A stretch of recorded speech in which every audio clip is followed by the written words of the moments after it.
আজ আমি তোমাদেরকে দুধ জাল দিয়ে ঘন করা এবং মালাই বানিয়ে কুলফি বানানোর ঝামেলা ছাড়াই বাড়িতে কিভাবে কুলফির প্রিমিক্স বানিয়ে রেখে সেই প্রিমিক্স দিয়ে কুলফি বানিয়ে খাওয়া যায় সেটাই দেখাবো। আর এই কুলফি কিন্তু খেতে হয় অসম্ভব টেস্টি। ছোট থেকে বড় সকলেই কিন্তু এই কুলফি খেতে খুবই পছন্দ করবে। হ্যালো ভিউয়ার্স, আমি সুচেতা, আমার কুকিং শোতে তোমাদের সবাইকে স্বাগত। দেখো, এখানে আমি কুলফির প্রিমিক্সটা বানিয়ে নিয়েছি। কুলফির প্রিমিক্স বানানোর ভিডিও এর আগেই আমি শেয়ার করেছি, অবশ্যই তোমরা সেটা দেখে নিও। আর এই প্রিমিক্সটাকে আমি এয়ারটাইট কন্টেনারের মধ্যে নিয়ে ফ্রিজের মধ্যে স্টোর করে রাখবো। যখন কুলফি খেতে ইচ্ছে যাবে বানিয়ে বানিয়ে খাবো। তো এই প্রিমিক্স থেকে আমি দেখো বড় চামচের মোটামুটি 4 চামচের মতো প্রিমিক্স পাউডারটা নিয়ে নিচ্ছি। এই 4 চামচ প্রিমিক্স পাউডার দিয়ে কিন্তু অনেকগুলোই কুলফি তৈরি হয়ে যাবে। এবার কুলফির সাইজ ছোট বড় যেরকম হবে। আর একটা কফি মগের 1 মগ আমি এখানে ঠান্ডা দুধ দিয়ে দিলাম। দুধটা আগে জাল করা ছিল, আর সেটা ঠান্ডা অবস্থায় আমি এর মধ্যে দিয়ে ভালো করে পাউডারটার সঙ্গে দুধটাকে আগে মিশিয়ে নেব, যাতে ডেলা পাকিয়ে না থাকে। মিশিয়ে নেওয়ার পর গ্যাসের ফ্লেমটা আমি একদম লোতে রেখে অন করে দেব। আর কন্টিনিউ এই খুন্তি দিয়ে নাড়তে নাড়তে প্রিমিক্সটাকে ঘন করে নিতে হবে। এটা নাড়তে নাড়তেই কিন্তু কিছুক্ষণ পরে ঘন হয়ে যাবে।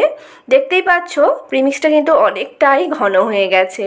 আর এই ঘন করতে খুব বেশি সময় লাগে না, 2 থেকে 5 মিনিট সময়ের মধ্যে এই প্রিমিক্সটা ঘন হয়ে যায়। দেখো, এটাকে এবার আমি নাড়তে থাকবো, নাহলে কিন্তু তলায় লেগে যাবে।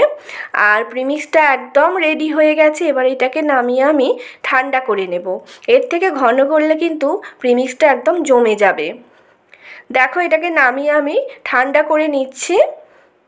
এবার ঠান্ডা করে নেওয়ার পর এটাকে আমি মিক্সার জারের মধ্যে নিয়ে নিচ্ছি, কারণ প্রিমিক্সটা জাল দিতে দিতে একটু আধটু ডেলা পাকিয়ে গেছে, সেইটা যাতে ভেঙে যায়। আর পেস্টটা যাতে খুব সফট হয়, মানে এই মিক্সটা যাতে খুব সফট হয়, তার জন্যই একবার আমি মিক্সার জারের মধ্যে নিয়ে ঘুরিয়ে নিচ্ছি। মিক্সার জারের মধ্যে দেওয়াতে এটা আরও একটু পাতলা হয়ে গেছে।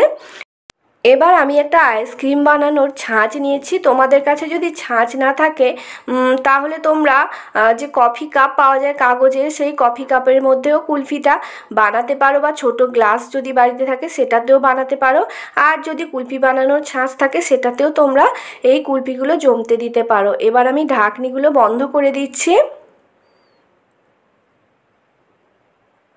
এবার কয়েকটা আইসক্রিমের স্টিক নিয়েছি আমি, স্টিকগুলোকে ভালো করে ধুয়ে নিয়েছি। আর এর মধ্যে স্টিকগুলো আমি লাগিয়ে নেব।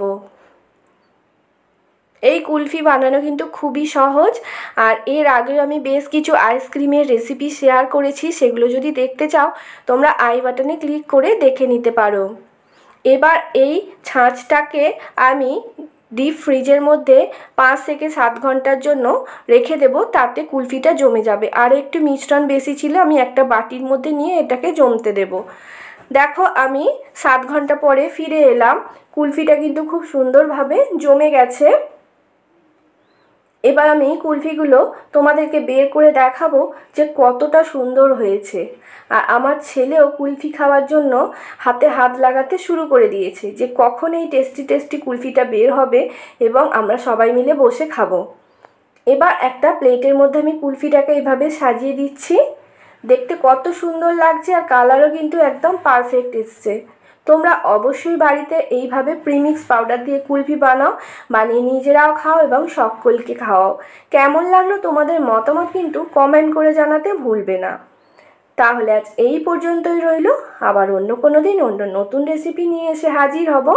নমস্কার।